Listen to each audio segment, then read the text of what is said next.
Hello everyone. जल्दी से आ जाइए सब।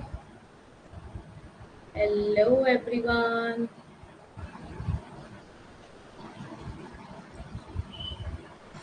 जल्दी से आ जाइए सब। फिर क्लास स्टार्ट करते हैं फटाफट।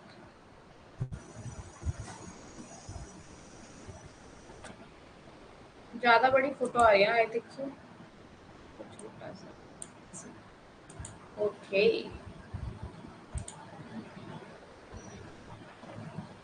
Very good evening Roman ji. Thank you very much. आ जाइए जल्दी से फटाफट आइए। ज्वाइन करिए फटाफट।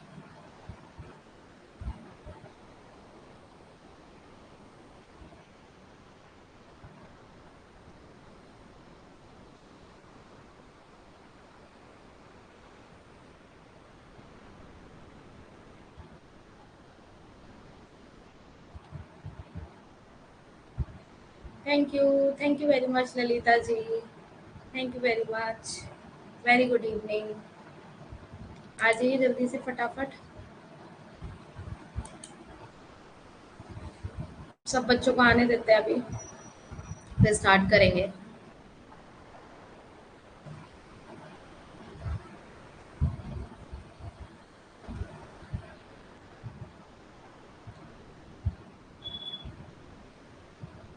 जल्दी से आ जाइए सब।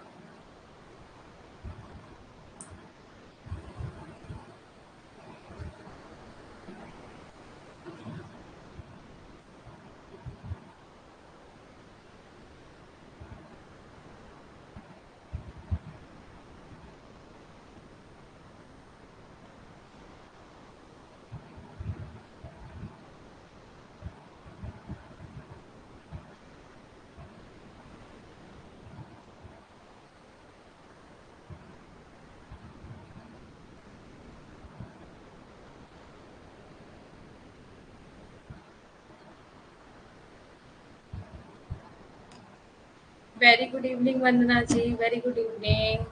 Thank you very much.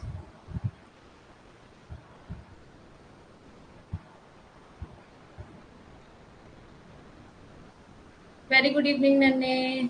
Thank you very much. Thank you very much Ravindra ji. Thank you. आज शिक्षक दिवस है, जो कि आप पर्टिकुलरली टीचर के लिए नहीं बोल सकते, है ना। एक टीचर ही सब कुछ नहीं होता। आप जिससे भी जो भी लाइफ में सीखते हैं, आपके मम्मा पापा हो गए, आपके ब्रदर सिस्टर हो गए, जो भी आपको सिखाता है, ठीक है, वो क्या है आपके लिए आपका गुरु है। जिससे आप कुछ सीखते हैं वो क्या है आपके लिए आपका गुरु है। तो हर मतलब आज के दिन ये नहीं है कि आप टीचर्स को ही हैप्पी टीचर्स डे बोलें। जिनसे भी आपने लाइफ में कुछ लेसन सीखे हैं, कुछ अच्छा सीखा है, तो ज़रूर अच्छा बुरा जो भी सीखा है, क्योंकि हर इंसान आपको कुछ ना कुछ सिखाता है ना। आज आप फ्री नहीं आई है क्लास में। चलो जल्दी से अटेंडेंस लगा देते हैं। जल्दी से। Thank you Virendra ji. Thank you Virendra ji. Thank you.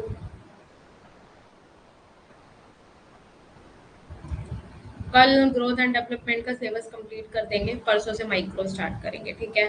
हाँ जी, कौन कौन आया आज। वंदना।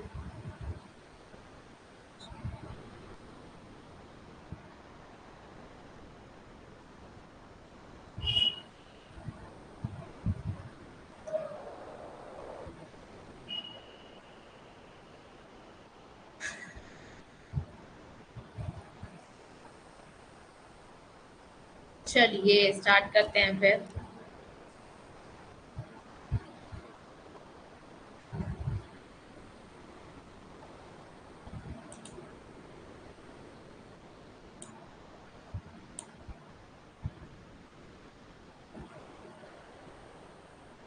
Very good evening to all of you. So here I am Ashishika Gupta, your UGC paper to Faculty of Economy. So let's get started with our motivation and with our fill a form app. So first of all start करते हैं अपना fill a form के social media के channel के साथ start कर सकते हैं। जैसे आप देख पा रहे हैं अपनी स्क्रीन पे, ये सोशल मीडिया के चैनल्स है फिल अ फॉर्म के, ठीक है। इनको आप ज्वाइन करिए, ठीक है। अब जैसे कि आप देख पा रहे हैं न्यू शॉर्ट वीडियोस आने लग गई है।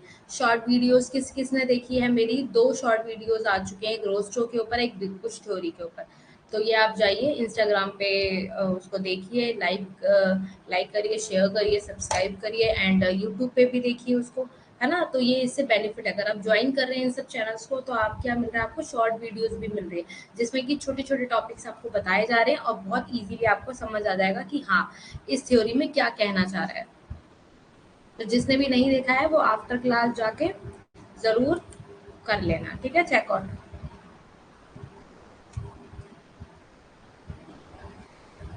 तो आप देख सकते हैं paper first and paper second both आपको देखने को मिल रहा है, ठीक है। लाइट चली गई, इन्वेटर से एक ही लाइट जल सकती है। एक सेकंड में थोड़ा सा कैमरा नीचे तो कर देती हूँ, क्योंकि जब लाइट चलेगी ये तो कोई फायदा नहीं है ना।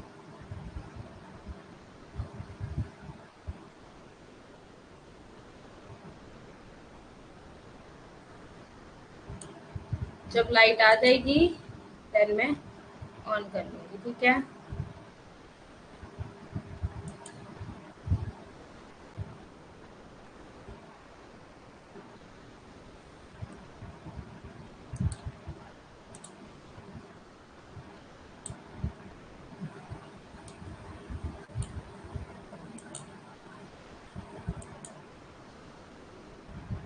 ठीक है,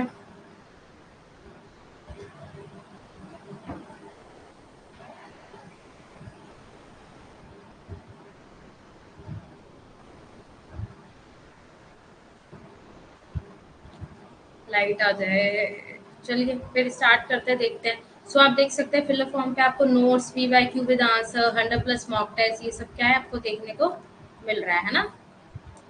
नेक्स्ट आप देख सकते हैं, अगर आप कूपन कोड यूज करते हैं मेरा, यूज कोड आशिया stand, so you will get 10% off any fill up form courses, okay. And next आ जाते हैं कि इकोनॉमिक्स के अंदर आप देख सकते हैं, I am your mentor Ashishika Gupta. जैसे कि आप देख सकते हैं स्क्रीन पे, ऐप पे आपकी क्लासेस होती हैं 8 बजे Monday to Saturday, okay. And YouTube पे आपको पता है रिकॉर्डिंग सेशन आते हैं 10 बजे हमारे, फ्राइडे एंड सैटरडे 2 डेज में। देन आप 10 to 11 भी क्लास हो गई है, बट आज 9 बजे आपकी गूगल मीट है। आप सबको पता होगा आज गूगल मीट है, पता है सबको। So let's get started with our motivation. Doubt kills more dreams than failure ever will. तो क्या होता है जब आप डाउट्स करते हो, मतलब कुछ भी कर रहे हो अपने अपने ड्रीम्स को लेके, कुछ भी आपको, तो क्या है ये आपके डाउट्स, अगर आप किसी भी चीज में डाउट करते हो, शक करते हो, तो वो चीज क्या होती है, खराब होती चली जाती, वो फेलर में हो जाएगी, इंक्लूड क्या हो जाएगी, कंक्लूड कर दिया जाए उसको, तो वो फेलर में हो जाएगी, एक अनसक्सेसफुल स्टोरी बन जाएगी। जो सक्सेसफुल आप करना चाहते हैं अगर उस पर डाउट करेंगे तो क्या होता है, वो फेलर पे हो जाएगी, है ना। तो इसलिए कहते हैं जो भी काम करो निष्ठा से करो, पूरी शिद्दत से करना चाहिए ना। सो टॉपिक है हमारा, हाँ जी, किस किस को पता है गूगल मीट है, किस किस को पता है गूगल मीट है हमारी, सबको पता है, सबको आना है 9 बजे, ठीक है। मिलेंगे फिर, आप लोगों को भी मैंने नहीं देखा है, तो इसी बहाने हम लोग गूगल मीट पे अच्छे से मिल पाएंगे, है ना। जरूर आइएगा, ठीक है। वंदना जी आ जाइएगा, 9 बजे गूगल मीट है, ठीक है। सर आपको लिंक वगैरह जो भी सेंड करेंगे, कैसे ग्रुप वगैरह में, तो सब ज्वाइन कर लेना, ठीक है। लोमन, रविंद्र, ललिता, सबको आना है, ठीक है। स्टार्ट करते हैं फिर, the कॉल्डर model of distribution. कॉल्डर model हम डिस्ट्रीब्यूशन जो है पढ़ने वाले हैं। तो इसमें क्या बताता है कॉल्डर मॉडल, एक विकास की प्रक्रिया है जो क्या बताती है, सेविंग इनटू रेशियो वेरिएबल। मतलब इन दोनों दोनों में क्या बताती है, एक वेरिएबल बताती है, क्या बताती है, अनुपात बताती है, रेशियो बताती है कि आप परिवर्तनशील होता रहता है। जैसे बचत कितनी कर रहे हो उसके अकॉर्डिंग आय, क्या आपका उस पर फर्क पड़ेगा। तो ये सब चीजें किस पे डिपेंड है, बचत और आय के ऊपर। अगर बचत और आय पे क्या है, ये क्या होता है, रेशियो उसका वेरिएबल होता है। और ग्रोथ किस तरीके से, उसी प्रोसेस से आगे बढ़ती चली जाती है। जैसे जैसे बचत आय आपका अच्छा होता जाता है, कार्टर मॉडल में ये बताया गया है कि जैसे जैसे saving income ratio variable in the growth process. तो सेविंग और इनकम का रेशियो अगर परिवर्तनशील बनाने का एक प्रयास करता है। ठीक है, तो इसमें ये बताता है शास्त्रीय बचत समारोह के आधार पर, जिसका अर्थ है कि बचत राष्ट्रीय लाभ के अनुपात के बराबर होती है। बचत किसके अनुपात के बराबर होती है? राष्ट्रीय लाभ के अनुपात। किसके अकॉर्डिंग? राष्ट्रीय। अब जैसे आपको एक देख रहे हो नेशनल इनकम पे जाके आपको एक फायदा हो रहा है, ठीक है, प्रॉफिट हो रहा है, तो वो क्यों हो रहा है? इसलिए हो रहा है कि आप कहीं पे एक्सपोर्ट कर रहे हो, तो उससे आपको जो पैसा मिल रहा है उससे अगर आप सेविंग कर पा रहे हो अपने पास, है ना, इनकम जनरेट कर रहे हो, कैसे कर रहे हो? फिर ऐसी तो इनकम आगे जनरेट करोगे। तो इसमें यही बताया क्वार्टर मॉडल में कि ये क्या कह रहा है, सेविंग और इनकम का जो रेशो है, अनुपात है, वो परिवर्तनशील होना चाहिए। ये नहीं कि सेविंग उतनी है इनकम उतनी, तो कैसे कर लोगे? दोनों में बैलेंस नहीं हो सकता ना। अगर आपकी इनकम ज्यादा है तो सेविंग उतनी ही थोड़ी ना करोगे, कम करोगे, थोड़ा सा आप उसको खर्च भी करोगे अपने अकॉर्डिंग, है। तो किसमें बता रहा है? ये कॉर्डो मॉडल में बता रहा है कि आप आपका जो राष्ट्रीय आय, जो आपको लाभ हो रहा है, आगे आप देखते हो काफी चीजों में आप आगे जैसे गरीबी का दुष्चक पड़ा था उसमें, अब उसके अंदर तो आपका कोई प्रॉफिट का नाम ही नहीं था, क्योंकि उसमें गरीब देश गरीब ही रहना चाहता है, वो सिर्फ निकलना ही नहीं चाहता बाहर, है ना। तो इसीलिए क्या बताया था उसके अंदर कि उसके अंदर आप बचत के अकॉर्डिंग, इनकम के अकॉर्डिंग कोई भी काम नहीं कर सकते। सेव इनकम ही जनरेट नहीं हो रही तो सेविंग इन्वेस्टमेंट कैसे कर लोगे आप? तो इसमें ये बोल रहा है कि ये परिवर्तनशील होगा, तभी आगे इसका क्या होगा? बचत समारोह के आधार पर क्या करा जाता है? राष्ट्रीय आय के अनुपात को बराबर बताया जाता है। तो फिर नेक्स्ट आ जाते हैं, ये बताता है इसकी अजम्पशंस। अब इसकी अजम्पशंस क्या है, इसकी मान्यताएं क्या है? तो Corden builds his model and the following assumptions। Corden क्या बताते हैं कि इन मान्यताओं पर उनका मॉडल क्या है, कुछ बना है। अब क्या बताते हैं, जब पूर्ण रोजगार की स्थिति होती है, अब इसमें फुल एम्प्लॉयमेंट होता है। किसमें होता है? इसमें जैसे आपने देखा था क्लासिकल इकोनॉमिस्ट में, देखा था फुल एम्प्लॉयमेंट होता है। तो यहाँ पे ये वही बता रहा है कि फुल एम्प्लॉयमेंट की बात कर रहा है। ये कह रहा है भाई पूर्ण रोजगार की स्थिति होती है, ठीक है, ताकि कुल उत्पादन आय दी जाए, मतलब जो आपका, so that the total output और income is given. Total output कब दे पाओगे आप? जब आपके पास पूर्ण रोजगार होगा, है ना, और इनकम भी तभी जनरेट हो पाएगी। जैसे आप मान लो आपके यहाँ फुल एम्प्लॉयमेंट है, ठीक है, बचत और आय अनुपात में परिवर्तन को बताता है, हाँ जी। तो वो आप पे डिपेंड करेगा कि आप उसको किस तरीके से आगे उसको चैनलाइज करते हो। मींस जैसे आप बचत और अनुपात को लेके चलते हो, ठीक है, आय को, सॉरी, इनकम और आपका सेविंग, है ना। थोड़ा सा हिंदी में कंफ्यूज हो जाती हूँ मैं। तो सेविंग और इनकम में लेके चलते हो आप, आय और बचत में। बट दोनों को सेम तो नहीं रख सकते आप। सेविंग और इनकम, इनकम पे डिपेंड है सेविंग हमारी। तो ये थोड़ा ना जितनी आपकी इनकम हो रही है उतनी आप सेविंग कर लोगे, कुछ बताओगे भी तो ना, खर्च भी तो करोगे, है ना। टैक्स में जाएगा, जीएसटी वगैरह में जाएगा, इसमें भी तो जाएगा। तो ये वही कह रहा है, ठीक है। और इसकी जो फर्स्ट मान्यता है वो क्या कहती है? पूर्ण रोजगार की स्थिति तो होती है इसके अंदर, काउंटर वाले में ये बता रहा है, ताकि क्या होता है, कुल उत्पादन या आय दी जाए, मतलब जो टोटल प्रोडक्टिविटी क्या है वो उसको दी जाएगी, ठीक है। तो अब नेक्स्ट देख सकते हैं, राष्ट्रीय आय या उत्पादन में केवल मजदूरी और लाभ शामिल है। अभी देख रहे हो इसके अंदर नेशनल इनकम के अंदर उत्पादन में क्या है? केवल मजदूरी और लाभ शामिल है, मतलब वेजेस एंड प्रॉफिट। मजदूरी जो आप दे रहे हो वो नेशनल इनकम में इंक्लूड हो रही है। ये पॉइंट लिख लो, क्योंकि कई बार ये क्वेश्चन आ जाता है, इम्पॉर्टेंट है ये आपका, लिख लो। नेशनल इनकम और output consist of wages and profit only. किसको शामिल करता है? मजदूरी और इसमें इसमें जो आपकी कार्डर की मान्यता है उसके अंदर। तो डब्ल्यू में आप देख सकते हैं मेहनत, श्रम और वेतन दोनों शामिल होते हैं। किसमें होते हैं? वेजेस में। आप देख सकते हो अपना आके क्या हो रहा है इसके अंदर। आप इसके अंदर क्या देख रहे हो? वेतन, जो आप वेतन देते हो, आपको पता है ना, पूंजीपति जो लोग होते हैं वो इतना वेतन उनको मिलता है, पर वो उतना मजदूर को नहीं देते। ये आपको पता है, उतना मजदूर को नहीं देते हैं। क्यों नहीं देते ये भी आपको पता है। क्यों नहीं देते ये भी पता है ना आपको, क्यों नहीं देते? बताओ, मैंने आपको रीजन बताया था, बताओ ये मतलब पूंजीपति क्यों नहीं देते हैं सारा? आपको इतना आई नो पता है, एक बार याद करो जरा, क्यों नहीं देते हैं?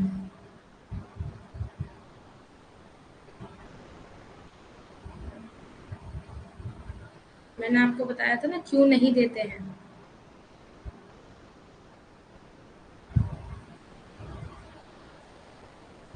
याद करो, मुझे आंसर दो जरा प्लीज, कमेंट सेक्शन में बताइए मुझे कि पूंजीपति जो होते हैं, जैसे वो अब आपको मैं ही आंसर दे दूंगी क्या? आप लोग बताओ, मैंने आपको बताया था कि वो मजदूरी दर पूरी क्यों नहीं देते हैं उनको। ये तो बहुत इजी है भाई, क्या बात है, जवाब क्यों नहीं दे रहे हो? वंदना जी, आपसे ये एक्सपेक्टेड नहीं है, प्लीज कुछ तो बोलिए, कुछ तो बताना पड़ेगा।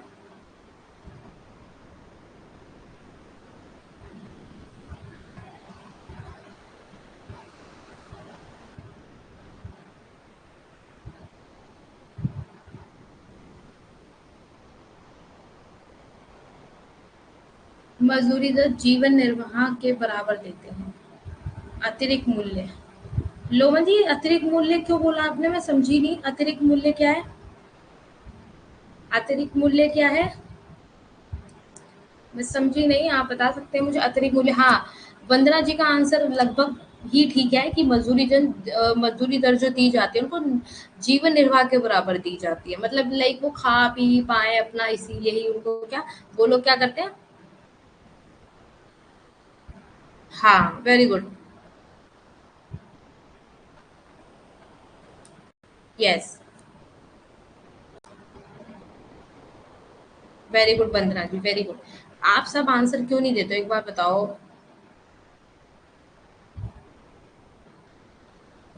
ना ना ना, हाँ पूंजीपति, हाँ पूंजीपति करते हैं ये। पूंजीपति आपने जीवन निर्वाह के लिए ओनली, हाँ। अच्छा, बड़ी जल्दी याद आ गया रविंद्र है। लोमन जी कह रहे हैं अतिरिक्त लाभ लेने के लिए, हाँ, तो ये पूंजीपति जो होते हैं वो क्या चाहते हैं कि मुझे ज्यादा लाभ मिल जाए।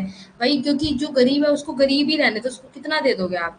सारा क्या कर लेते हो, प्रॉफिट अपने पास रख लेते हैं। अब इसमें क्या बताया हुआ है, जो प्रॉफिट होता है इंक्लूड प्रॉपर्टी ऑनर है एंटरप्रेन्योर इनकम, समझ गए?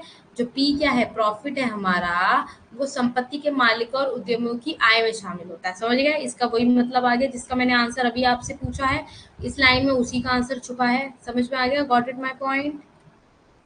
Got it my point? So third देख सकते हैं आप, श्रमिकों के उपभोग की, जैसे आप उपभोग करते हो, आपको पता है यूटिलिटी वाला पढ़ा होगा आपने। आप जितना, मान लो मेरी भूख है तो मेरे को बहुत भूख लग रही है, तो मैं एप्पल, मुझे बड़ा अच्छा लगेगा भाई। फिर मैं सेकंड यूटिल लूंगी तो फिर मुझे एप्पल उससे कम अच्छा लगेगा। अब जब और खाती रहूंगी तो क्या होगा, मुझे उसकी क्या होगी, सीमांत प्रवृत्ति क्या हो जाएगी, कम हो जाएगी उसकी, है ना? तो यही इसमें इसके अंदर जो बताई हुई है आपको, उपभोग की प्रवृत्ति वो क्या है वो बताया मैंने। तो जब मान लो लेबर की उपभोग की सीमांत प्रवृत्ति पूंजीपति की तुलना में अधिक होती है, श्रमिकों का उपभोग जो होता है उसकी सीमांत प्रवृत्ति होती है पूंजीपति की तुलना में क्या है, अधिक है। समझ गया? The marginal propensity to consume जो करते हैं वो ऑफ वर्कर की is greater than that of capitalist, where the marginal propensity save the worker. अब वर्कर्स क्या करते हैं, यहाँ पे सेव कर लेते हैं। एसडब्ल्यू की बचत प्रवृत्ति क्या करेंगे, वो सेव कर लेंगे। और पूंजीपति की तुलना में कम होती है उनकी जो भी होती है सेविंग, भाई कम ही होती है, उनको इतनी सैलरी थोड़ी ना मिल जाएगी, है ना? एसपी एसडब्ल्यू, ठीक है, small in relation to those of capitalist. समझ गए? रिलेशन में क्या है, ये कैपिटलिस्ट से छोटे हैं। ठीक है, तो ये आ गया, देखो एसपी बड़ा है एसडब्ल्यू से, वेजेस से भैया देखो पूंजीपति बड़े हैं भाई। समझ गए? प्रॉफिट जो उनको मिल रहा है वो क्या है, वो भाई उससे बड़े हैं। क्योंकि हम कितना आपको मजदूरी दर कितनी मिल जाएगी, मान लो निर्वाह से ज्यादा तो नहीं मिल सकती ना ये टाइम पे आके। थोड़ा सा और मान लो एक्स्ट्रा हो जाएगी तो आप उससे थोड़ा बहुत अपना और ऊपरी खर्च देख सकते हैं, इतना नहीं मिलेगा कि आपको पूंजीपति की तुलना में अगर देखा जाए तो आपको लाइक, जैसे आप कह सकते हैं वेजेस, मतलब एक तरीके से आप कह सकते हैं इसको कि एस पी मतलब जो आपका वेज होता है, सॉरी प्रॉफिट होता है, इसका मतलब तो, सॉरी पी का मतलब आपका प्रॉफिट हो गया, डब्ल्यू का मतलब हो गया वेजेस, ठीक है? जो सेव कर रहे हो आप प्रोपेसिटी, जो प्रॉफिट सेव कर रहे हो और वेजेस को सेव कर रहे हो, तो वो कितना, कौन सा ज्यादा होगा, एसपी ज्यादा होगा, एसपी ज्यादा हो जाएगा एस डब्ल्यू से, ठीक है?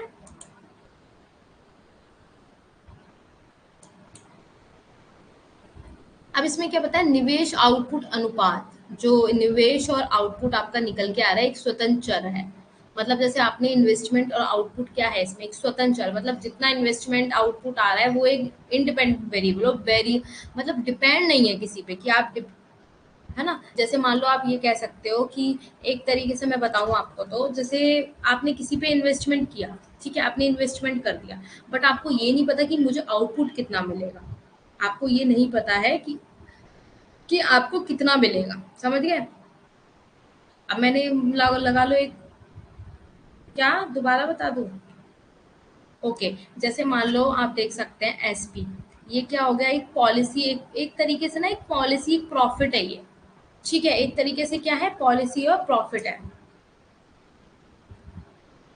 जैसे आपने कोई पॉलिसी लगाई, आपने देखा ये मैंने पॉलिसी लगाई, ठीक है, एक सेकंड रुकना।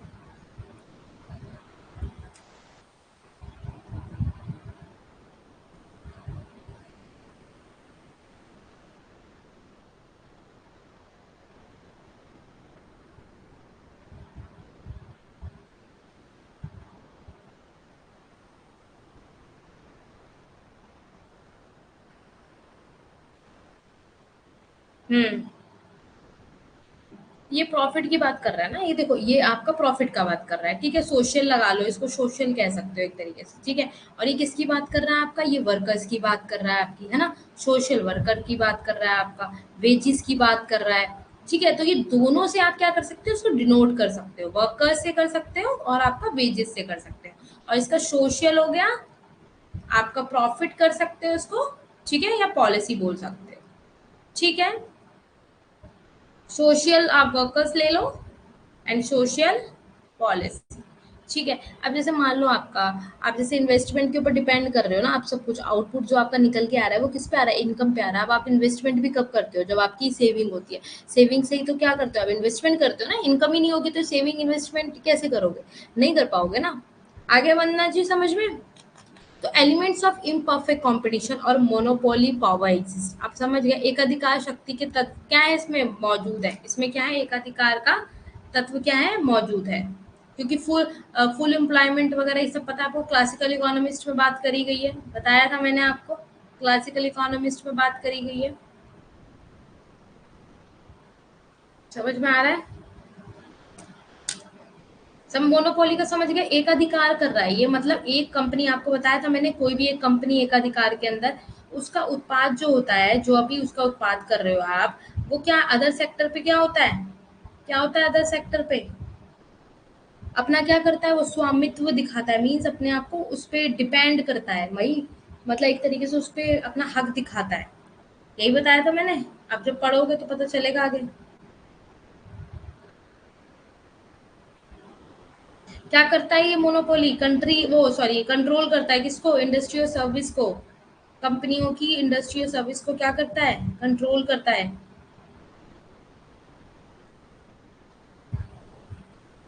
बताया था।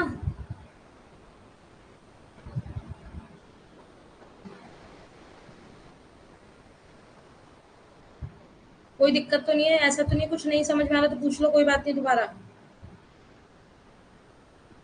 छोटी छोटी चीजों से वो नहीं होना है।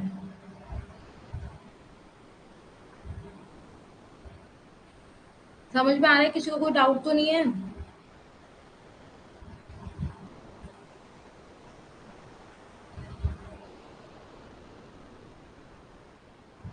समझ नहीं आ रहा, इसमें कुछ है ही नहीं समझने को, इसके अंदर फंस क्यों रहे हो, फंसो मत ना इन सब चीजों पे, इसमें सिर्फ सिंपली यही बताया हुआ है। अजम्पशंस देख लो, ये तीन अजम्पशन वो आ गई, ये दोनों अजम्पशन समझ में आ गई, इसमें कुछ है ही नहीं, तो बहुत ईजी है बेटा, क्या ही मतलब कंफ्यूज नहीं होना है, कंफ्यूज हो गए, आ रहा है, कोई बात नहीं, वंदना जी को थोड़ा लग रहा होगा टफ, कोई दिक्कत नहीं है। ये देखो ये वाली एजम्पशन समझ में आ गई, फर्स्ट एंड सेकंड आ गई, ये बताओ पहले वंदना जी, ये आ गई समझ में,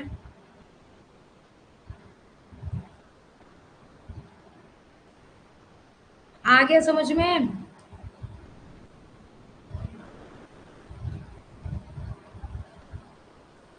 फर्स्ट सेकंड आ गया, फिर आगे आ गया ना, ठीक है। इसमें दिक्कत हो रही है 3 4 5 में, इसमें कुछ भी नहीं है, देखो इसमें सिर्फ यही बताया, जो आपकी सीमांत प्रवृत्ति होती है वो पूंजीपतियों की तुलना में क्या है, अधिक है, क्या है, पूंजीपतियों की तुलना में अधिक है, क्यों, क्योंकि एक बार बताओ आपको क्या इतना, आपका तो निर्वाह के जितना आपको मिल रहा है ना, आप निर्वाह ही तो कर रहे हो, पूंजीपतियों को तो बहुत ज्यादा मिलता है, खाने का ले लो, आप किसी चीज का ले लो, तो उनका एक टाइप पे आके मार्जिन प्रोपेसिटी क्या हो जाता है, कंज्यूम कम हो जाता है उनके अकॉर्डिंग। तो इनका ज़्यादा होगा ना, श्रमिकों का ज़्यादा होगा। क्यों? क्योंकि इन्हें एक एप्पल मिल रहा है, ठीक है, देन सेकंड एप्पल इनको मिल रहा है, तो इनको क्या है, इनको वो एप्पल उस टाइम नहीं मिल रहा है, बाद में मिल रहा है, तो उनकी उनकी यूटिलिटी इतनी वो नहीं हुई है, सेटिस्फाइड नहीं हुई है उनकी यूटिलिटी, इसलिए इसमें ये लाइन में ये लिखा हुआ है, इससे ज़्यादा कुछ नहीं है। सेकंड लाइन में लिखा है कि आपका निवेश आउटपुट एक स्वतंत्र चर है, मतलब आप इन्वेस्टमेंट कर रहे हो और लाइक कुछ भी आउटपुट आ रहा है उसका, वो क्या है, एक इंडिपेंडेंट वेरिएबल है, मतलब डिपेंड नहीं है। फिफ्थ पे आ गया, अपूर्ण प्रतिस्पर्धा या एकाधिकार शक्ति के तत्व मौजूद होते हैं। अभी एकाधिकार बताया आपको, जो आपकी मोनोपोली होती है वो क्या करती है, अपना स्वामित्व दिखाती है अपने आप को, भाई एकाधिकार करती है, कंट्रोल करती है कंपनियों पे, बताया ना। ये तो इसमें बस क्या है, उसमें कुछ नहीं है समझने को, वेरी इजी। इक्वेशन में मत फंसा करो, क्योंकि आपके ज्यादा, और डायग्राम वगैरह, इसमें एक डायग्राम था बट डायग्राम से रिलेटेड कोई आंसर क्वेश्चन आता नहीं है, इसलिए मैं नहीं लेकर आई, ठीक है, क्योंकि डायग्राम से रिलेटेड इसमें थ्योरी में नहीं आता है, वो सिर्फ, ठीक है। आगे वंदना जी समझे, देखो सब बच्चों को आना चाहिए, देखो मैं एक को छोड़ के नहीं आगे बढ़ सकती। समझ में आ गया सबको? थम्स अप दिखा दो सब, ये वाली थ्योरी समझ में आ गई? फटाफट फटाफट बता दो। Got it everyone, this theory?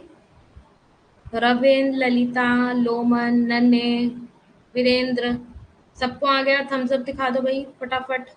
कभी कभी क्या होता है ना हमारे साथ, ये मेरे साथ भी होता है भाई, ये मेरे साथ भी होता है, बड़ी बड़ी थ्योरी ना हमें समझ में आ जाती है बहुत अच्छे से, और जो छोटी छोटी थ्योरीज होती है ना वो हमें कंफ्यूज कर देती है, ये रियलिटी है, ठीक है। और अगर ये अभी तुम लोगों को थोड़ा दिमाग में फंस रहा हो ना, तो आफ्टर क्लास इसको रात में एक बार देख कर सो जाना, तो दिमाग में एक बार सेट हो जाएगा, समझ रहे हो, एक बार सेट हो जाएगा,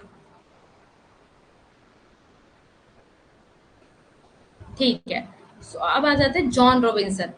जॉन, ये इंग्लिश में है, तो इंग्लिश वाले बच्चों को समझा रही हूँ, हिंदी में आगे बता दूंगी। जॉन रॉबिन्सन 1903 और 1983 तक इनका जो भी है ये हुए थे, देन जो भी इनका था, ठीक है। She made significant contributes in Keynesian post Keynesian economy. अब ये क्या बता रहा है, ये कह रहा है कि ये जो थी ना, मिस्टर जॉन रॉबिन्सन थी, ये क्या कर रही थी ना, ये ना आपका केन्जियन हो या पोस्ट केन्जियन हो, ये दोनों में इन्होंने क्या किया, अपना कॉन्ट्रीब्यूट दिया, चाहे वो डेवलपमेंट में हो या इंटरनेशनल ट्रेड के अंदर हो, मतलब आप चाहे भारी तौर पे आप वो कर रहे हो, क्या बोलते हैं, हिंदी के वर्ड्स मेरे मुंह पे कभी तक नहीं आते, ट्रेड आयात निर्यात कर रहे हो आप, है ना, और चाहे आप कोई इकोनॉमिक डेवलपमेंट से रिलेटेड कोई स्ट्रेटेजी अपनी अपना रहे हो, तो वो क्या करता है, सब तो ये क्या बताता है, her overall work was very difficult to fit in any particular school of thought. मतलब वो इतनी ज्यादा टैलेंटेड थी, इतनी ज्यादा, मतलब लाइक हर चीजों को इतना पर्टिकुलरली करती थी और इतना डिफिकल्टी होती थी उनके वर्क में, बट क्या है, उनके थॉट्स क्या होते थे, अलग ही होते थे, उनका जो थॉट प्रोसेस होता था वो क्या होता था, वो डिफरेंट होता था, क्या होता था, डिफरेंट होता था।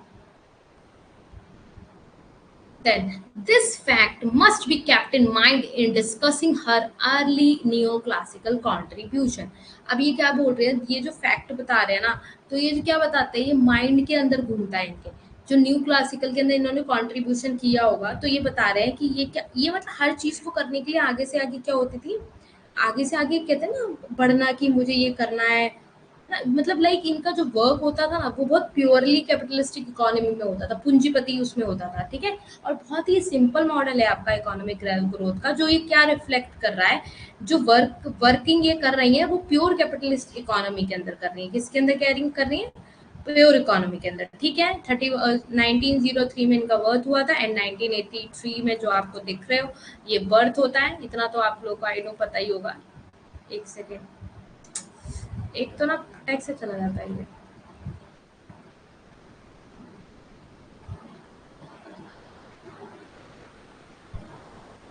अब इसमें एक चीज ये भी बताता है, एक जैसे जॉन रॉबिन्सन की आप बात करेंगे, तो ये भी कहते थे कि इनमें ना कंपनियों के बीच में ये क्या करती थी, कंपटीशन बताती थी, एक ना, एक मतलब ये जो मॉडल बता रहा है, ये क्या बता रहा है कि ये ना कंपटीशन बताती है, जैसे अभी मोनोपोली का बताया ना मैंने, वो एकाधिकार रखता है, जिसमें प्रत्येक क्या करती है, फर्म में क्या करती है, अपना कुछ एकाधिकार शक्ति रखती है, क्या रखती है, एकाधिकार, है ना।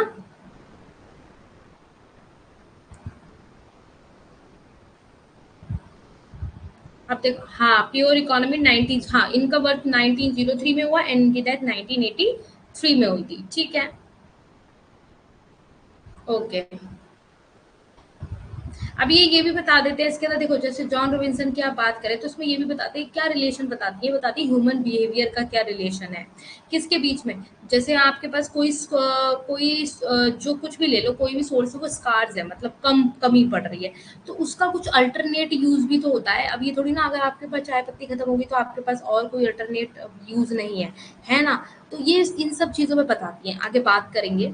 तो ये क्या इनको ना, और हाँ, ये गोल्डन एज मॉडल के नेम से भी ये जाना जाता है। रॉबिन्सन मॉडल को आप कैपिटल एक्युमुलेशन जो है वो क्या कह सकते हैं, गोल्डन एज मॉडल भी कहा जाता है। Given by Mrs John Robinson ने दिया था 1963 इन बुक में द एक्युमुलेशन कैपिटल, ठीक है, पूंजी संचय। अब आपको पता है पूंजी संचय करना मैंने आपको पहले भी सिखाया था। 1963 में श्रीमती जॉन रॉबिन्सन द्वारा द संचय पूंजी पुस्तक में दिया गया स्वर्ण युग मॉडल है। क्या बोला गया है, स्वर्ण युग मॉडल। अब इसमें आप देख सकते हैं इनकी अजम्पशंस क्या थी। आपको पता है लेजिस फेयर, नो गवर्नमेंट इंटरफेरेंस नहीं होता इसके अंदर, गवर्नमेंट इंटरफेरेंस नहीं होता है, ठीक है, नो गवर्नमेंट हैंड नहीं होता है इसके अंदर। लेजिस फेयर पॉलिसी जो आती है आपकी उसके अंदर नो गवर्नमेंट हैंड। तो इसके अंदर आपके टू फैक्टर्स हैं, आपको पता है लेबर एंड कैपिटल, ठीक है। ये लेबर एंड कैपिटल दो इसके अंदर क्या है, फैक्टर्स है जिन पे क्या डिपेंड है, जिन पे ये डिपेंड है कि आगे आप अगर कुछ सोर्स बना रहे हो, रिसोर्स सॉरी, कोई भी रिसोर्स आप बना रहे हो और वो आपका स्कार्स होता है तो depend only on labour and capital.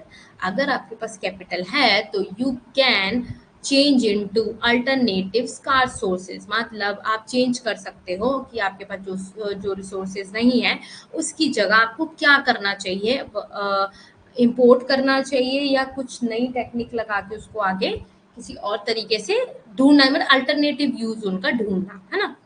अब फिर आप इसके अंदर देख सकते हैं सही प्रतियोगिता, परफेक्ट कंपटीशन होता है इसके अंदर। क्या होता है, परफेक्ट कंपटीशन होता है।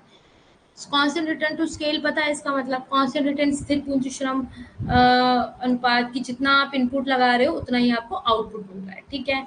कोई अलग से ज्यादा कम नहीं मिल रहा है, जितना लगा रहे हो उतना ही आपको उतना ही आउटपुट आ रहा है, मतलब कोई इसमें अलग कुछ नहीं है।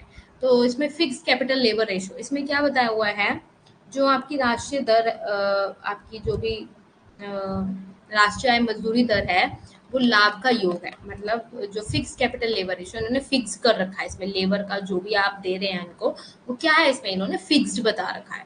तो national income is the sum of wages and profit, जो नेशनल इनकम किससे आ रहा है, sum of wages and profit, ये पहले ही हमने पढ़ा था, ठीक है, ठीक है। और वांछित दर डिजायर रेट क्या होते हैं, अब आप डिजायर हेरोडियन वारंटेड रेट। अब मैंने हेरड वाले में एक बात बताओ, अब आपकी परीक्षा है क्योंकि ये मैंने आपको पढ़ाया था, 2 दिन क्लास भी नहीं हुई थी आपकी, ठीक है। हेरड मॉडल में मैंने आपको वारंटेड ग्रोथ रेट पढ़ाया था, वारंटेड ग्रोथ रेट पढ़ाया था। तो कृपया करके बताएंगे आप में से कि जो वारंटेड ग्रोथ रेट बताया था वो क्या बताया था मैंने आपको, क्या था उसके अंदर, उसका मीनिंग क्या था, जरा बताएंगे मुझे। देखते हैं आज कौन सबसे पहले आंसर देता है, देखते हैं आज सबसे पहले कौन आंसर देता है। I am waiting. ये तो अभी थ्योरी पढ़ाई है, अब ये भी नहीं है, इसके बाद तो मैंने कोई लेक्चर भी नहीं लिया, संडे को भी नहीं लिया, मर कल भी नहीं लिया लेक्चर, सैटरडे को यही तो पढ़ाया था आप लोगों को।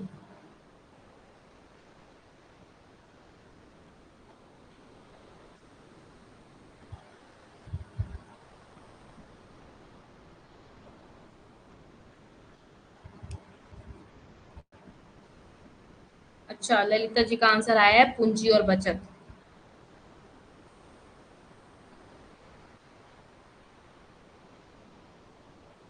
आपको लगता है आपका आंसर ठीक है ललिता जी, मैंने यही बताया था उसे, पूंजी और बचत।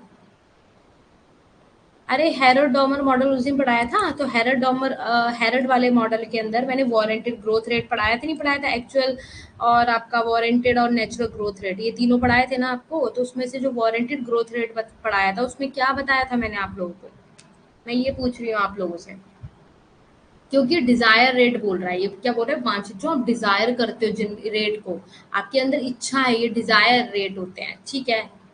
Rate which make the firm satisfy with the situation which they find themself, मतलब जिस स्थिति में वो है ना फर्म, उस वो क्या करती है उसको संतुष्ट करती है, जिसमें वो खुद को पाते हैं, संतुष्टि पाते हैं, जैसे हैं, जैसे चल रहा है वैसे ही चलने दो। इन्वेस्टमेंट बताया था करते हैं उसके अंदर, किसी ने नहीं बताया ना सही आंसर। कोई बात नहीं बेटा, क्या ही बोलूँ मैं अब तुम्हें कि पढ़ते नहीं हो, क्या नहीं करते। और इतना इजी वे में भी समझाया था उनसे। कोई बात नहीं, मैं तो समझा ही सकती हूँ, पढ़ना तो आपको ही है। तो संभावित पॉसिबल रेट आपको बताया था हेरोडियन नेचुरल रेट। अब आपको हेरड का जो मैंने नेचुरल रेट बताया था, जैसे अपने आप चल रहा है उसे चलने दो, है ना। भौतिक परिस्थिति, जनसंख्या वृद्धि हो रही है, तकनीकी ज्ञान पर निर्भर करता है। तो जनसंख्या जो वृद्धि हो रही है उस पर क्या है, पॉपुलेशन जो ग्रोथ हो रही है, टेक्निकल जो नॉलेज आगे जितनी बढ़ेगी वो किस पे डिपेंड होती है, वो होती है टेक्निकल नॉलेज पे, पॉपुलेशन ग्रोथ पे। तो स्वर्ण युग और आपका डिजायर रेट और आपका पॉसिबल रेट, ये क्या है, तीनों बराबर इसके अंदर बताए गए हैं। स्वर्ण युग क्या है, वांछित जो डिजायर मतलब जो गोल्डन एज हम अभी ये पढ़ रहे हैं, इसी को गोल्डन एज बोलते हैं, पूंजी संचय वाले को। इसका नाम दूसरा बताया हुआ है। इन अदर वर्ड्स, आप दूसरे शब्दों में बोले तो श्रम की जो वृद्धि हो रही है ना, वो पूंजी की वृद्धि दर बराबर हो रही है। इसमें क्या बता रहे हैं, जितनी पूंजी की वृद्धि हो रही है उतनी क्या हो रही है, हमारी श्रम की बराबर। ये दोनों क्या हो रहे हैं, बराबर मात्रा में आ रहे हैं। ठीक है, तो अब स्थिर अवस्था, स्टैटिक स्टेट कहाँ आती है, मतलब स्थिर अवस्था वहां आती है जहाँ पे क्या होता है, शून्य और लाभ दर शून्य हो जाता है, मतलब जहाँ ना कुछ हमें प्रॉफिट हो रहा है। बताया था स्टैटिक स्टेट मैंने ऐसे करके बताया था कि एक जा रहा है और यहाँ आके स्टैटिक हो गया, हमारा रुक गया आके यहाँ पे। तो ये क्या बता रहा है, ये क्या बता रहा है आपको, ये यही बता रहा है कि यहाँ पे ना तो आपको फायदा हो रहा है ना ही आपको यहाँ नुकसान हो रहा है। अच्छा, स्टेट ऑफ इकोनॉमी ब्लेस कि when consumption it at maximum level. Consumption क्या होता है अपना, उस पे आ जाएगा, क्या कहते हैं, एक उस पे आ जाता है, एक स्तर पे आ जाता है अधिकतम वाले पे, जिसपे आप ज्यादा खपत वगैरह करते हैं, तो वो क्या बताता है, जब खपत को क्या बताता है, अधिकतम बताता है। ठीक है, खपत क्या कर रहे हो आप, ज्यादा कर रहे हो कंजप्शन। तो हेराडोमर मॉडल में आपने पढ़ा था कि ग्रोथ रेट इज डिटरमाइन करी जाती है, जो सेविंग की इनकम आ रही है और प्रोडक्टिविटी ऑफ कैपिटल जो हो रहा है वो उस पर डिपेंड था। और capital is prime source of capital accumulation. अगर आप पूंजी संचय करना चाहते हैं, ये देखो सेकंड पॉइंट में, अगर आपको कैपिटल इज प्राइम सोर्स, सबसे पहला सोर्स है अगर आपको पूंजी संचय करना है तो। जब आपके पास पूंजी संचय करना है आपको, तो आपके पास पूंजी होना जरूरी है। पूंजी संचय, पूंजी होना जरूरी है, पूंजी होना जरूरी है। ठीक है, हाँ जी, GA GW GN, बट आप उस समय मैंने आपसे वारंटेड ग्रोथ रेट पूछा था तो वो नहीं बताया आप लोगों ने। सो रॉबिन्सन मॉडल क्या बताता है, ग्रोथ रेट क्या डिटरमाइन करती है, प्रॉफिट वेज के रिलेशनशिप को, मतलब जो प्रोडक्टिविटी ऑफ लेबर हो रहा है, मतलब ग्रोथ रेट किससे डिटरमाइन हो रही है, किससे मापी जा रही है, इसे किससे डिटरमाइन कर रहे हो आप, प्रॉफिट जो हो रहा है बेसिस में, और क्या हो रहा है, जो प्रोडक्टिविटी ऑफ लेबर हो रही है। इन दोनों को क्या बताता है, रॉबिन्सन मॉडल बताता है। और जो आप देख सकते हो, लेबर इज क्या बताता है, labour is ultimate source of capital accumulation. Labour क्या है, एक अल्टीमेट सोर्स है किसके लिए, पूंजी संचय करने के लिए। एक क्या है, अल्टीमेट सोर्स है मेरे पास कि मैं पूंजी संचय करूंगी तो मेरे को लेबर चाहिए होगा, चाहे वो इंडस्ट्रियल एरिया हो चाहे आपका एग्रीकल्चर सेक्टर हो, दोनों में मुझे लेबर की नीड होगी। कोई बात नहीं वंदना जी, कोई बात नहीं, बस ये है, मैं तो यही कहूंगी कि पढ़ लो, टाइम बहुत कम है, जितना पढ़ा रही हूँ उतना भी नहीं याद रहता तो फिर कैसे चलेगा। सतयुग के प्रकार, अब टाइप्स ऑफ गोल्डन एज, है ना। तो इसमें क्या बताता है, लंगड़ा स्वर्ग, मतलब पूंजी स्टॉक की वृद्धि हो रही है मान लो आपकी, ठीक है और श्रम बल की वृद्धि दर से कम हो रही है। मान लो आपका जो भी लेबर फोर्स है, ठीक है, उसके अकॉर्डिंग पूंजी आपका बढ़ रहा है, लेबर फोर्स कम हो रहा है। ठीक है, तो ये भी क्या है, ये भी कॉम्प्लिकेटेड हो गई ना चीज इसके अंदर। इसकी तुलना में पूंजी की कमी कारण उत्पन्न जो होती है, अल्प रोजगार संतुलन की अवधारणा से की जा सकती है। मतलब पूंजी की कमी किससे करी जा सकती है, अल्प रोजगार संतुलन करके, मतलब जो आप अनएम्प्लॉयमेंट है उसको क्या कर सकते हैं, क्या कम कर सकते हैं, है ना। और restrained golden age situation where the actual growth rate of capital is lower than the desired। अब मैंने एक्चुअल ग्रोथ रेट बताया था, अब जैसे मैंने आपको हेराडोमर का मॉडल पढ़ाया था, ठीक है, उसके अंदर हेरड का जो ये नेचुरल, वारंटेड और एक्चुअल मैंने जो बताए थे तीनों, ये मोस्ट इंपॉर्टेंट है, पढ़ लेना, क्योंकि उस पर कॉल्डर और रॉबिन्सन की थ्योरी या कोई सी भी उससे रिलेट करती है। अब इसमें देखो लिखा है, जो स्वर्ण युग ऐसी स्थिति है जिसमें पूंजी की वास्तविक वृद्धि दर वांछित विकास दर से कम है। समझ गए, तो देख रहे हो इसके अंदर, जब आप इसकी बात करोगे तो जो एक्चुअल ग्रोथ रेट है आपका, जो एक्चुअल में है, जो आ रहा है जीडीपी में, जो आपका जो आप जितना भी आ रहा है इंक्लूड हो रहा है जीडीपी जीएनपी में, तो वो क्या कर रहा है इसमें, लोअर किससे कम है, डिजायर ग्रोथ रेट, जो आप डिजायर कर रहे हो, मेरी डिजायर है जैसे मुझे ये वाली कार चाहिए, मुझे वो वाली कार चाहिए, नहीं, बट एक्चुअल की बात कर रहा है, जो आप अभी कमा रहे हो वो आप देखो, ये मत सोचो सपने में मत जाओ आगे कि मैं इतना आगे कर लूंगी या कर लूंगा। समझ गया मैं क्या बोलना चाह रही हूँ। अब इसके बाद आता है बास्टर्ड गोल्डन रेज। इसमें क्या बताते हैं, जो प्रोफेसर द्वारा इस्तेमाल किया गया था, ठीक है, प्रोफेसर कहान के द्वारा, कि जो ये वह युग है जहाँ बेरोजगारी व्याप्त होती है, क्या होती है, as where unemployment prevails but real wages remain rigid downward, क्या हो जाते हैं, मजदूरी नीचे की ओर क्या होती है, कठोर हो जाती है। मतलब यहाँ पे एक टाइम पे आके आपको प्रॉब्लम्स क्रिएट हो रही है, बास्टर्ड गोल्डन एज, समझ पा रहे हो, खराब है ये इस पॉइंट पे आके। और तकनीकी प्रगति के प्रभाव, जैसे आप कोई भी टेक्नोलॉजी आगे करना चाह रहे हो, तो उसकी कमी की वजह से पूंजी संचय की दर नहीं बढ़ सकती। मतलब कैसे करोगे, जब आपके पास टेक्निकल प्रोग्रेस हो ही नहीं रही है, आप टेक्निकल जो भी काम करना चाह रहे हो उसकी कमी है, एब्सेंस है, अभाव है, उसमें इंक्रीज नहीं कर पा रहे हो, तो कैपिटल एक्यूमुलेशन कैसे करोगे आप लोग? कर पाओगे कैपिटल एक्यूमुलेशन? बताओ, जल्दी बताओ, कैपिटल एक्यूमुलेशन कर पाओगे? लास्ट लाइन को पढ़ो, the rate of capital accumulation can not increase in absence of technical progress. तकनीकी प्रगति के अभाव में पूंजी संचय की दर नहीं बढ़ सकती है।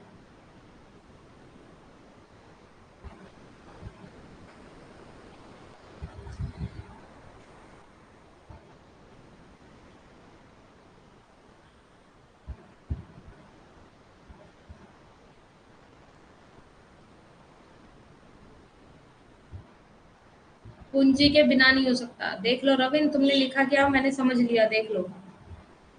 पुन्नी के क्योंकि टाइपिंग मिस्टेक हो गई होगी, आई नो, पर समझ में आ गया मुझे आंसर तुम्हारा, very good.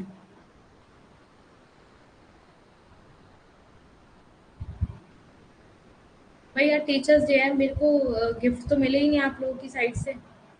I am waiting, क्या गिफ्ट दे रहे हो आप लोग मुझे, कुछ तो सोचा होगा, कुछ तो सोचा होगा कि मैम को कुछ देना चाहिए।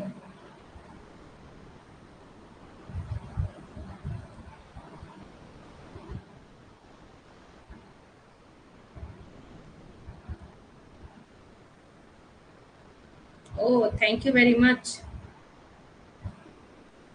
हाँ हाँ हाँ हाँ, दे सकते हो वंदना जी, दे सकते हो, आप दे सकते हो, आपके हाथ में है, आप दे सकते हो। नहीं नहीं, ऐसा तो कुछ चाहिए ही नहीं, मेटीरियलिस्टिक क्या चीजें होती है, मेटीरियलिस्टिक नहीं चाहिए मुझे कुछ भी। आप लोग बस, मुझे आपसे एक ही गिफ्ट चाहिए, बस आप लोग मुझे जयरफ दे दो इस बार, बस मुझे यही चाहिए, गुरु दक्षिणा देनी है तो यही दीजिए, अच्छे से पढ़िए, ठीक है, और होमवर्क करके आइए, ठीक है, आगे एग्जाम को क्लियर करिए, क्रैक करिए नेट जेआरएफ को, यही मेरे लिए गिफ्ट है। ये सब तो मटेरियल है यार, आएगा आज चला जाएगा, क्या ही है, ये सब फालतू की चीजें हैं। जो परमानेंट है उसको करिए, वो क्या है परमानेंट, स्टडी अच्छे से करिए, है ना। I am always bless you, I am always, मैं तो हर क्लास में ब्लेस करती हूँ आप लोगों को, छोटा सा नहीं, बहुत सारा है, बहुत सारा ब्लेसिंग्स है मेरा आप लोगों के लिए, सबके लिए।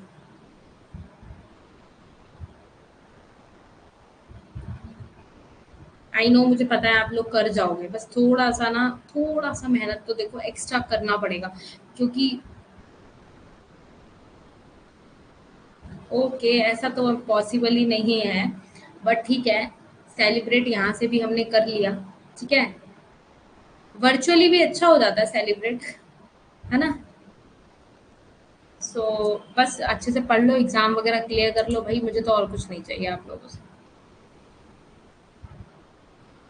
एंड नेक्स्ट बस लास्ट टॉपिक, सॉरी लास्ट ये आपका टॉपिक है इसका, ठीक है, और कल शायद आपकी एक क्लास और होगी ग्रोथ एंड डेवलपमेंट की, परसों से फिर माइक्रो स्टार्ट कर देंगे, ठीक है। तो आप देख सकते हैं प्लैटिनम उम्र का अनुमान लगाएं, मतलब ये बताता है यह लाभ की बढ़ती दर और उत्पादन की बढ़ती पूंजी तीव्रता का सामना करने वाली अर्थव्यवस्था के मामले को दर्शाती है, ठीक है, जैसे कोई लाभ की स्थिति बढ़ रही है आपकी और आप प्रोडक्टिविटी भी बढ़ रही है बहुत जल्दी से, तो उसको आप कैसे सामना करते हो, ये उसको बताता है, प्लैटिनम का अनुमान लगाए, गैलोपिंग प्लैटिनम एज। लेकिन जब बेरोजगारी अभी भी बनी हुई है, इसमें क्या बताया हुआ है, अगर इसमें देख रहे हो इसमें आपका सुधार हो रहा है, कैपिटल वगैरह बढ़ रहा है, प्रॉफिट हो रहा है, फिर भी क्या हो रहा है, स्टिल अनएम्प्लॉयमेंट है यहाँ पे, क्या है अभी फिर भी क्या है, बेरोजगारी बनी हुई है। ठीक है, अब इस एज में आप क्या बता सकते हैं, the rate of capital accumulation accelerate rapidly from low level to high level. इसमें क्या बताता है, आप जो टीएनआईसी युग में पूंजी संचय आप कर रहे हो, लो लेवल से हाई लेवल की तरफ जा रहा है, मतलब आपकी सब कुछ हो रहा है, बट स्टिल इसमें बेरोजगारी अभी भी बनी हुई है। इसमें ये कह रहा है, स्टिल क्या बता रहा है, इसमें बेरोजगारी अभी भी बढ़ी हुई है ना। हाँ जी, तो किसी का कोई डाउट है या कुछ कहना हो तो आप कह सकते हैं, फिर 5 मिनट में क्लास लीव कर दूंगी मैं। तो गूगल मीट भी होगी फिर, है ना, उस पे मिलेंगे हम लोग।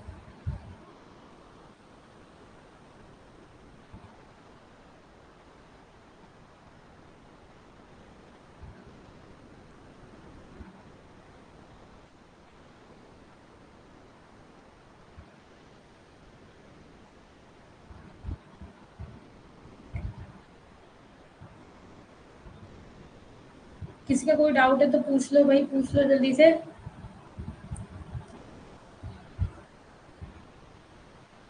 नहीं, आज 10 बजे क्लास होती, पर इसलिए नहीं है क्योंकि क्या कहते हैं, आज आपकी गूगल मीट है ना, इसलिए। गूगल मीट क्या होता है, अरे जैसे जूम मीटिंग होता है, आपके पास लिंक आएगा तो उसको क्लिक कर देना नन्नन ने। अभी होने वाला है स्टार्ट, डोंट वरी, आप लोगों का कोई दिक्कत नहीं है। आप लोग, मैं पहुंचूंगी तभी आप आ जाना तुरंत। ठीक है, so thank you very much my dear future lecturer, God bless you all, thank you. So फिर मिलते हैं, अभी गूगल मीट पे आ जाइए। ठीक है नन्हे, आ जाना, कोई दिक्कत तो नहीं है। जूम मीटिंग होती है, उस पर क्लिक करोगे आप, जो सर ने लिंक भेजा उस पर क्लिक कर लेना, और माइक और वीडियो ऑफ कर लेना, और ज्वाइन का मैसेज करना, सर आपको मैसेज नहीं, मतलब उसमें टाइप करना होता है, ओनली क्लिक करना होता है।